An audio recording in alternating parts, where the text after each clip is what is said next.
అమరావతి కొత్త మలుపు, విజయవాడ లింక్ పై ఫోకస్. ఇది చూడండి, అమరావతి మీద గత 2-3 రోజుల నుంచి చాలా విస్తృతంగా వార్తలు వస్తున్నాయి. మొన్న నారాయణ సిఆర్డీఏ సమావేశం జరిగింది, వంతెనలకి ఇది వచ్చింది, సీడ్ యాక్సిస్ రోడ్ అనేది దాదాపు పూర్తి అయిపోయింది, ఇలాంటివి చేశారు. అది అయిన తర్వాత చంద్రబాబు నాయుడు మొన్న సమీక్ష చేసి ఆయన కొన్ని ఉత్తర్వులు ఆదేశాలు సూచనలు చేశారు.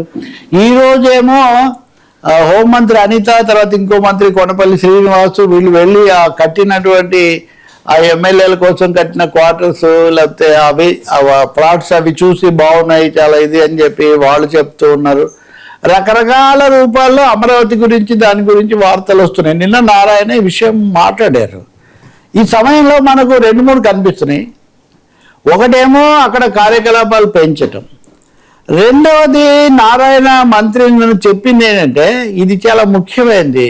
కోస్తా జిల్లాలకు సంబంధించి విజయవాడ నుంచి అమరావతికి ఎన్ని బ్రిడ్జీలు వీలైతే అన్ని బ్రిడ్జీలు వేయండి, కృష్ణానది మీదుగా ఎన్ని వంతెనలు వీలైతే అన్ని వంతెనలు కట్టండి అని చెప్పి చంద్రబాబు నాయుడు గారు అక్కడ ఆదేశము సూచన చేశారు. తద్వారా కనెక్టివిటీ చాలా పెంచుతాము అని. ఇంకొకటి చాలా హైవే లాంటిది దూరం తగ్గిస్తుంది, అది కూడా వస్తుంది అని. అంటే ఈ దశలో ఒకవైపునేమో ప్రభుత్వ భవనాలు వాటి కట్టడానికి సంబంధించిన ప్రాధాన్యత వాటిని చూపించడం, రెండో వైపున లింక్ విజయవాడ అన్న దాని మీద ఫోకస్ పెంచడం, దృష్టి పెంచడం అన్నది ప్రభుత్వం యొక్క ఆలోచన విధానంలో కొద్దిపాటి మార్పును సూచిస్తుంది. ఎందుకంటే అమరావతి సిఆర్డీఏ చేసినప్పుడు విజయవాడ గుంటూరు మధ్యలో అన్నది బయలుదేరింది. తర్వాత అదే 29 గ్రామాలు భూమి తీసుకోవటము ఆ అంశం మీద ఎక్కువగా ఫోకస్ అయింది. ఒక 5 ఏళ్ళు వాళ్ళు, తర్వాత 5 ఏళ్ళు వీళ్ళు పూర్తిగా పక్కన పెట్టడము, మళ్ళీ వీళ్ళు వచ్చాక హడావుడి ఇప్పుడు 2 ఏళ్ళు అయిపోయింది. అయినప్పటికీ ఇంకా పనులు వేగంగా జరగాలి, కాంట్రాక్టర్లు తొందరగా నిర్మించట్లేదు, ఆలస్యాలకు ముఖ్యమంత్రి మంత్రులు కూడా మందలించిన సందర్భాలు కూడా మనం చూసాం. కాబట్టి కొంత అలా నడుస్తూ ఉంది అని. కానీ ఈ సమయంలో 2 విషయాలు మనం చూసాం. ఒకటేమో విజయవాడ గుంటూరులో ఈ విషయాలు మాట్లాడడం పెరిగింది. అంతకుముందు అమరావతి అన్న ఒక్కటే. ఇప్పుడు కేసీఆర్ చిన్ని ఉన్నాడు ఎంపీ, ఆయన గ్రేటర్ విజయవాడ పెట్టాలి, గ్రేటర్ విజయవాడ పెట్టి ఇవన్నీ కూడా కలపాలని ఆయన ఒక ప్రతిపాదన తీసుకొచ్చారు. మీరు ఇటు చూస్తే గుంటూరులో అధికారులు మీరు గుంటూరులో పనులు అమరావతి క్వాలిటీతో చేయాలి, అమరావతి క్వాలిటీ కంటే తక్కువైతే మనం దెబ్బతింటామని ఇక్కడ చెప్పారు. చాలా మంది అన్నది ఏంటి, వాస్తవంగా విజయవాడతో కలిపితే చాలా బాగుంటుంది, ఇప్పటికే పేరున్న ప్రాంతము, రవాణా కూడలి అంటే కాదు, అమరావతి ఎక్స్క్లూజివ్. ఒక విధంగా చెప్పాలంటే విజయవాడ నుంచి ఫోకస్ అమరావతికి షిఫ్ట్ అయిపోయిందేమో అనే కొంత స్తబ్దత కూడా వచ్చినటువంటి ఒక పరిస్థితి ఉన్నది. సో ఇలాంటి సమయంలో చాలా భారీ ఎత్తున వంతెనలు నిర్మించాలి, విజయవాడతో చెప్పాలంటూ విజయవాడ అమరావతి కలిపి అమరావతి మెగా సిటీ నిర్మించాలి అనే మాట కూడా నిన్నవాడారు. సో ఇప్పుడు అమరావతి మెగా సిటీ ఇంక్లూడ్స్ విజయవాడనా, విజయవాడ ఇంక్లూడ్స్ అమరావతి అనే చర్చ ఎట్లా ఉన్నా అమరావతి మెగా సిటీ అన్న పేరుతో ఇది అవుతుంటే కాన్సెప్చువలైజేషన్లోనే ఒక తేడా. ఇప్పటికీ విజయవాడకు ఒకవైపున కనకదుర్గవాది, దాని తర్వాత ఉన్న ఊర్లు అవన్నీ మామూలు గుంటూరులో భాగంగానే ఉంటాయి. కానీ అవి విజయవాడతో బాగా లింక్డ్ వారం దాటితే ఇప్పుడు బహుశా అదే కాన్సెప్ట్ ఇక్కడ కూడా చేయటము. మూడవది విజయవాడ ఇప్పటికే డెవలప్డ్, దాన్ని ఎందుకు మనం వదులుకోకూడదు అనే ఆలోచన ఒకటి. మూడవది అమరావతి వేగము, అమరావతిలో వస్తున్న విస్తృతి ఇప్పటికిప్పుడు సరిపోదన్న ఆలోచన కూడా రాష్ట్ర ప్రభుత్వానికి రావటం, ఇవన్నీ కారణం అయిండొచ్చు. విజయవాడతో లింక్ చేయడాన్ని అందరూ హర్షిస్తారు, కానీ ఫోకస్ మళ్ళీ అక్కడికి వెళ్తే అప్పుడు ఏం జరుగుతుంది, ప్రభుత్వం యొక్క ఆలోచనల్లో లేదా సిఆర్డీ ఆలోచనల్లో మార్పు ఏంటి. ఇంకోటి కూడా చెప్పారు మినిస్టర్ నారాయణ, ఏమని రోప్ వే ఒకటి వేయాలని ఎప్పటి నుంచో ఉంది, ఇప్పుడు రోప్ వే వేస్తున్నాము. ఈ రోప్ వే కూడా కనకదుర్గమ్మ దగ్గర నుంచి అమరావతిలో ప్రాంతాలన్నీ కూడా కలిపి ఒక రోప్ వే. సో తర్వాత గ్రేటర్ సిటీ లాగా అమరావతి లింక్ టు విజయవాడ అనేసరికి ఒక డ్రీమ్ సిటీ, క్యాపిటల్ సిటీ అక్కడ కట్టడం అన్నదానికి దీనికి ప్రాక్టికల్గా ఎలా ఉంటుందో మనం చూడాల్సి ఉంటుంది. ఇది ఒకటైతే రెండో వైపు నుంచి వైఎస్ఆర్ పార్టీ వాళ్ళు మా మావిగన్న జగన్ చెప్పింది అదే కదా, విజయవాడ గుంటూరు ఇది బందరు మచిలీపట్నం కలిపి మావిగన్ అన్నారు కదా. కాబట్టి చంద్రబాబు నాయుడు మా మార్గానికే వచ్చారని వీళ్ళది ఒక ఆనందం. నేనైతే దీంతో ఏం పాలు పంచుకోను, ఎందుకంటే ఇందులో ఒకటి మచిలీపట్నం లేదు.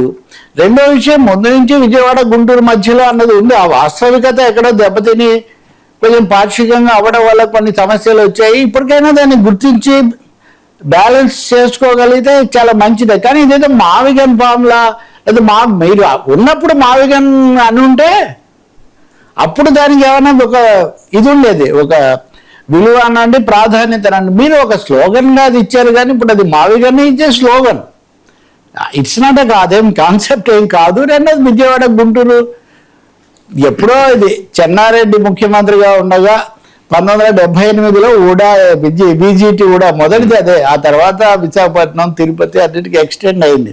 కాబట్టి వర్మ ఇక్కడ అమరావతి అన్నది కాస్త విజయవాడ అనుసంధానిత అమరావతి అన్నది ఒక క్వాలిటేటివ్ డిఫరెన్స్ తీసుకొస్తుంది. అది ల్యాండ్ ప్రైసెస్లో కావచ్చు, వ్యాపారులు వీళ్ళందరి దృష్టికోణంలో కావచ్చు, రాజకీయ ప్రాధాన్యతలో కావచ్చు.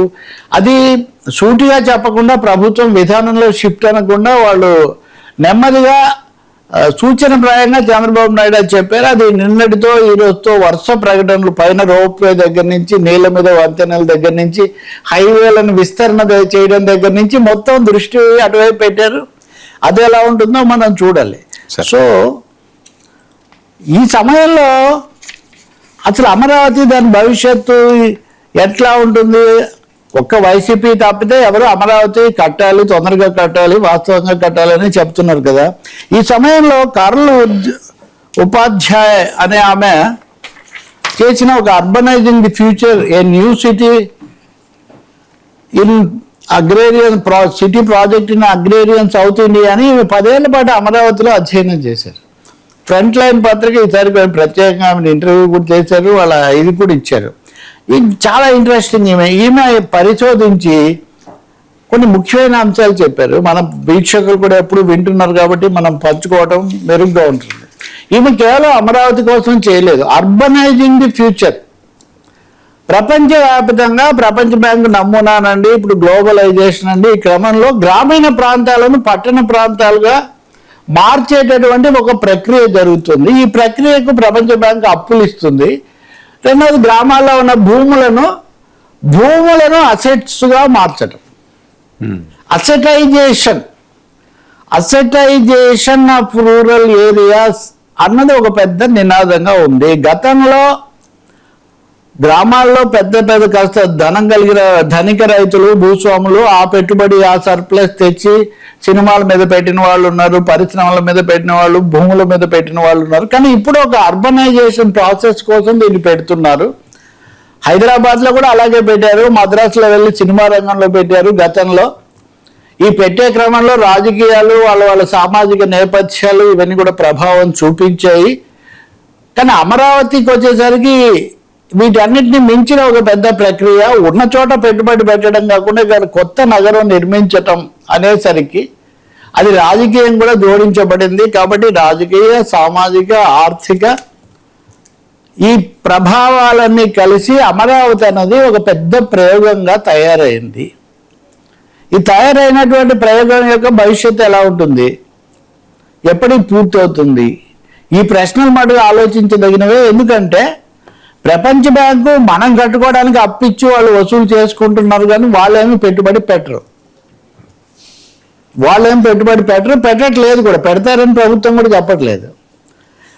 భూములు కొనుక్కున్నటువంటి వాళ్ళు, డబ్బు కలిగిన వాళ్ళు కావచ్చు, డబ్బు లేకపోతే సమకూర్చుకొని కొన్న వాళ్ళు కావచ్చు, వాళ్ళు భూమికి విలువ వస్తే భూమి అమ్ముకుంటారు.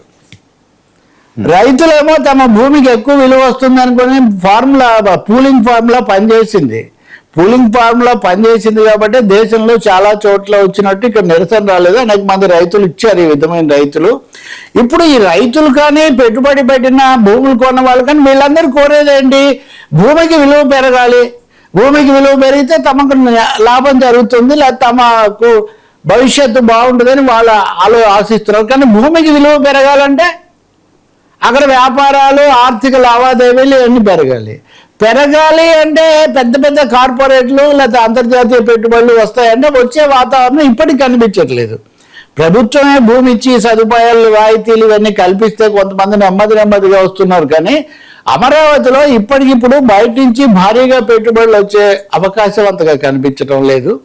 రెండవది రాజకీయాలతో కూడా ముడిపడి ఉంది. రాజకీయాలు అన్నప్పుడు తెలుగుదేశాన్ని ఒక వర్గం, వైసీపీని ఒక వర్గం వీళ్ళు బలపరుస్తారు. ఇవి రెండు ప్రధాన రాజకీయ పార్టీలుగా ఉన్నాయి కాబట్టి ఈ రాజకీయ మార్పులు కూడా అమరావతి భవిష్యత్తు మీద ప్రభావం చూపిస్తాయి. ఇప్పుడు తెలుగుదేశం హయాంలో కొంత జరిగితే బీజేపీ మద్దతు రాలేదని వాళ్ళు బయటకు వస్తే, వైసీపీ వచ్చి మొత్తం ఆపేస్తే ఈసారి ఎన్నికలు ఏం జరుగుతుంది? కాబట్టి ఇది నేను మన రైతు సోదరులు, భూములు ఇచ్చిన వాళ్ళందరి గురించి కూడా ఇది చెప్తే ఇది ప్రపంచవ్యాప్తమైన చర్చ జరుగుతున్న విషయం. కాబట్టి ఈ రాజకీయ అంశాలు, సామాజిక అంశాలు, వ్యాపార ఆర్థికంగా లాభం కలుగుతుందా లేదా, ఇవన్నీ కలిసి అమరావతి పెరుగుదల విస్తరణ ఆధారపడి ఉంటాయి. తప్పకుండా చేయగలిగింది ప్రభుత్వం తన చేతుల్లో ఉన్న భవనాలు లేకపోతే తను కట్టాల్సినవి కట్టి ఒక వాతావరణం అయితే ఏర్పాటు చేయొచ్చు. ఇప్పుడు విజయవాడను కూడా తీసుకున్న తర్వాత ఇది ఇంకా విస్తరించబడుతుంది. కాబట్టి ఏం జరుగుతుంది అంటే బహుశా మరొకసారి దీని మీద ఒక సమగ్రమైన అధ్యయనం, ఒక రీలుక్, ఒక కొత్త దృష్టి కూడా తీసుకోవాల్సిన అవసరం చాలా ఎక్కువగా ఉంటుంది. మామూలుగా ఇప్పుడు ఉదాహరణకు ఉదయం కొండపల్లి శ్రీనివాస్ మంత్రి చూసిన తర్వాత ఆయన పర్యటన అన్ని సందర్శించాక చెప్తున్నారు చాలా గొప్పది, వరల్డ్ క్లాస్ అవుతుంది. వరల్డ్ క్లాస్ ఎప్పటికి అవుతుంది? ఇప్పుడు అవుతుంది ఆశించడంలో అది సమస్య కాదు, ఎప్పటికి అవుతుంది? ఉపాధి, ఇక్కడ భూములు డిస్లొకేషన్, రీలొకేషన్ ఎప్పుడు అవుతుంది? దీనికి ఇన్వెస్ట్మెంట్ ఎక్కడి నుంచి వస్తుంది? అసెటైజేషన్ అవుతుంది. ఇది సెల్ఫ్ ఫైనాన్సింగ్ అని అన్నప్పుడు సెల్ఫ్ ఫైనాన్సింగ్ ఇప్పటికి జరగలేదు. ఇప్పుడు జరుగుతుంది అని ముఖ్యమంత్రి కూడా ఏమీ చెప్పడం లేదు, ప్రపంచ బ్యాంకు కూడా చెప్పడం లేదు. కాబట్టి ఈ అధ్యయనం చేసిన కార్ల్ ఉపాధ్యాయ చెప్పేది ఏంటంటే, భారతదేశం లాంటి వ్యవసాయ ప్రధానమైన దేశంలో ఈ నమూనా కొన్ని లిమిటేషన్స్ ఉంటాయి. It's an experiment, it takes time. అందుకని రైతులు కానీ మామూలు మనుషులు కానీ దీని మీద వెంటనే తమకేదో ప్రయోజనం కలుగుతుందని ఆశించే అలా చేసుకోకూడదు. వాళ్ళ ప్రత్యామ్నాయాలు వాళ్ళు చూసుకోవాలి. డబ్బు గల వాళ్ళు అంటారా, వాడికి భూమి అమ్ముడిపోతే పోతుంది, లేకపోతే వాళ్ళకి వచ్చిన సమస్య ఏం లేదు. కాబట్టి అమరావతికి సంబంధించిన రాజకీయ మార్పులు, ఉదాహరణకు రేపు ఎన్నికల ఫలితం ఎలా ఉంటుంది? ఎన్నికల ఫలితం తర్వాత వచ్చే ప్రభుత్వం ఒకవేళ వీళ్ళే వచ్చినా వాళ్ళే వచ్చినా వాళ్ళు ఎటువంటి వైఖరి తీసుకుంటారు? మారుతాయి. ఇప్పుడు జగన్మోహన్ రెడ్డి ఉన్నాడు, ఆయన తనున్నప్పుడు పూర్తిగా ఆపేశారు. ఇప్పుడు ఆయన మావిగన అంటున్నారు. మావిగన అన్నప్పుడు ఇక్కడ ఎంత అభివృద్ధి, ఏ నమూనా జరుగుతుంది? చంద్రబాబు గారే వస్తారు 15 ఏళ్ళు అయిన తర్వాత, అప్పుడున్న పరిస్థితులు ఎలా ఉంటాయి? ఇవన్నీ ఉన్నాయి. కాబట్టి అమరావతి గురించి ఒక కేవలం ఒక హైపులో మునిగి తేలటం కాదు, ఒక వాస్తవిక పద్ధతిలో వెళ్లాల్సి ఉంటుంది. ఇప్పుడు ఆ క్రమంలో విజయవాడను కూడా లింక్ చేసిన తర్వాత